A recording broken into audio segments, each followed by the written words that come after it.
we have about 13 minutes left. I'm going to just open up all these questions. So whoever wants to chime in, please do so. I have two questions that's pretty tightly related to each other. One is from Angela. Where do you guys predict UX, UI heading forward in the future? And Barbara asked a very similar question, which is in a different way, say, how is UX evolving with the world of AR and VR? Yeah, that's a great question. So last year I worked with Magic Leap for some time, and I think it was interesting what they're trying to do and what they're thinking about in terms of VR, AR, mixed reality, spatial computing is the term that they use. And yeah, I mean, I think to the point that we've been saying is that there's a lot of soft skills that translate regardless of the medium, whether it's digital, flat, or again, something else like spatial computing. But I think that is one of the ways that the world is moving forward. I think we have yet to see the potential of something like 5G and what that's going to do to our lives, right? But a lot of it will be in regards to mixed reality, cloud computing. The other big thing is machine learning. As soon as all of those things start, talking to each other, there's definitely going to be a boom in what design can do for us. I agree with you. I think a lot of the time people misunderstood, say, oh, user experience design or user interface design is about where to place a button or what the button look like. Well, that's one way to solve the problem, right? But in terms of UX, the fundamental principle is you become the advocate of the user. You've solved their problem for them before the problem happens.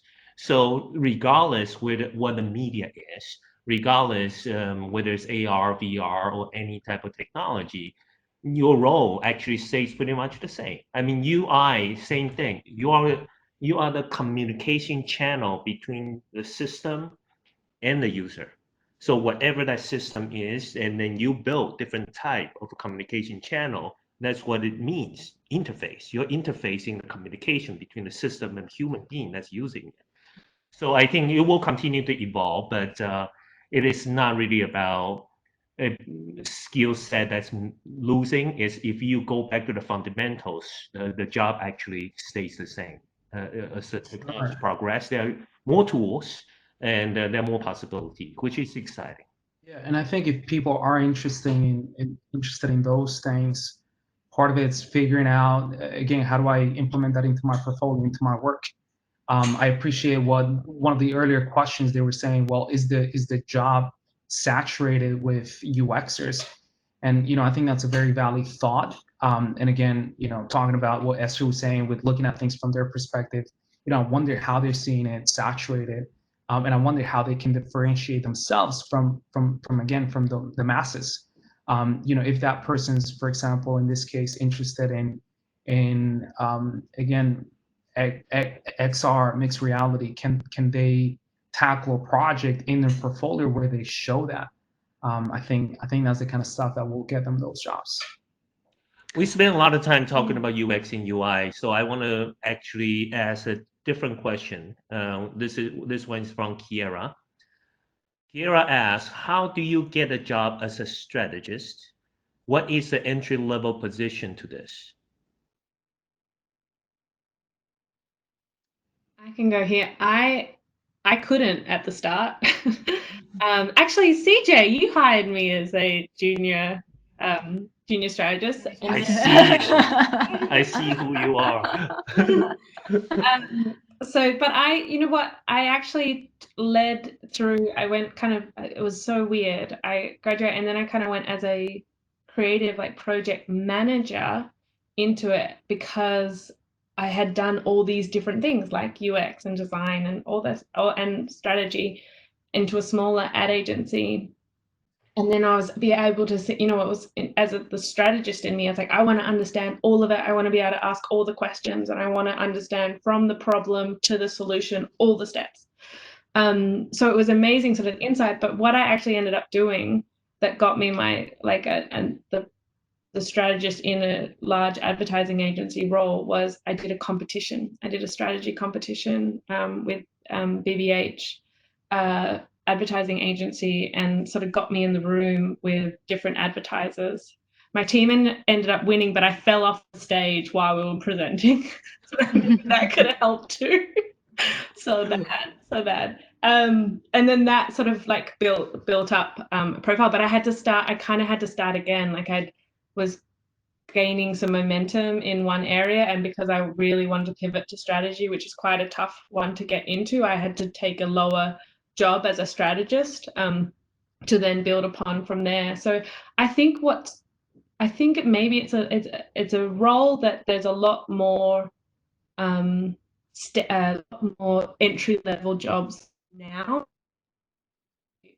Profession has gotten a bit broader and more respected, but I actually recommend that to go live a little and go do other things, or enter in whatever way you want and then move into strategy, because I think it does make you a stronger strategist. The strategists that come in as a junior strategist and have always been a strategist, sometimes there's a tunnel vision going on that can actually limit you to sort of bringing more value. So I'm actually going to take or tweak that question a little bit and send it to Emily's way. Emily, you have go through different focus in your career, and obviously when you jump from design to art direction to now branding, and now you're in even more of a manager position. So at each stage, when you need to prepare your portfolio again, do you have any suggestions on what people should do, how they should adjust or craft their portfolio, whether it's what they want to go to UX, UI, or branding or art direction? What's a mindset is like, or what's your process? It's a really hard one. I don't think that I have all the answers, but I can tell you some of the things I've learned just in talking to different recruiters and different professionals just actually recently. The one thing that they told me is to tailor your resume to the position that you want. Take that with a grain of salt too, because you don't want to ever like by any means lie or bend any truths, but there is some opportunity in creative in this space to kind of if you're a designer, maybe this position is a UI position and your resume says graphic designer. There's probably a way that you can emphasize that your interest and skill set is more aimed towards UI if you have the background and the experience and the projects to kind of show for it. So it's kind of just like at the end of the day, like any other portfolio or resume class will teach you is what do you want to leave them with, and what is the highest priority item on your resume or application that you want to get across to them in the quickest way possible.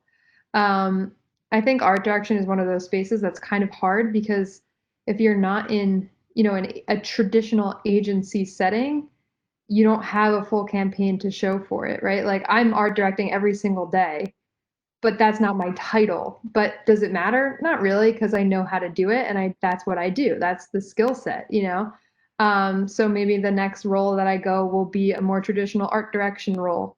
And the work that I'll showcase in my interview or in my application will be traditional or as traditional as it can be, right? Art direction work and thinking. So it's really just kind of presenting to your portfolio viewer or job recruiter just really the light that you want to show up in and sell yourself, really. That's great. A lot of questions actually are all related to this. I think this is the time a lot of students are graduating or people are thinking about changing career. So a lot of programs, certificate program, for example, will help because it gives you that formal structure and to build portfolio and get some insights. Also, there are a lot of things that you can do to help yourself, especially at this day of age. You can find a lot of communities online. You can find design challenges online. So you can collaborate with people that's from around the world that has similar goal, and you can get picked up or create friendly projects for you for yourself. So there's a lot of different ways we can do that. And we are running out of time. We only have a couple minutes left. So I just want to offer one last bit of advice along the same line. I interview 7 times in my career, and I got offer 6 out of 7 times. There was just one time I didn't get an offer, and that was one of my first interview. I went in there. I thought my portfolio was excellent. It was awesome. So I was a little cocky. I was young, but that wasn't the problem. So during the interview, they asked me a question. It's about campaign from Benetton. I had no idea what the background of the campaign, but I just made things up. And I'm pretty good at telling the story and make things up, to be honest. So I thought I did a great job. And then it was like walking out, and, oh, I got it, nailed it. And then I walked out, and then later I found out, oh my God, I was totally wrong. I was totally wrong on the concept, the direction. It was completely wrong. So that's my advice to everyone that's listening. When you walk into interview, if there's a tough question, right? If you don't know the answer, just say, hey, that's a great question. I don't know the answer, but I'm really willing to learn. I'm excited to know more about this. I'm a quick learner. I think it's, again, going back that it is about that attitude. It's about that willingness to be open-minded. Nobody knows all the answers. And I think that everybody understands that.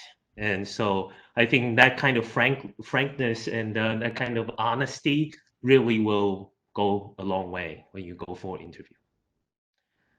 Okay? So I want to be respectful for everybody's time. So 7:30 now. Thank you all very, very much. Thank you, Emily. Thank you, Esther.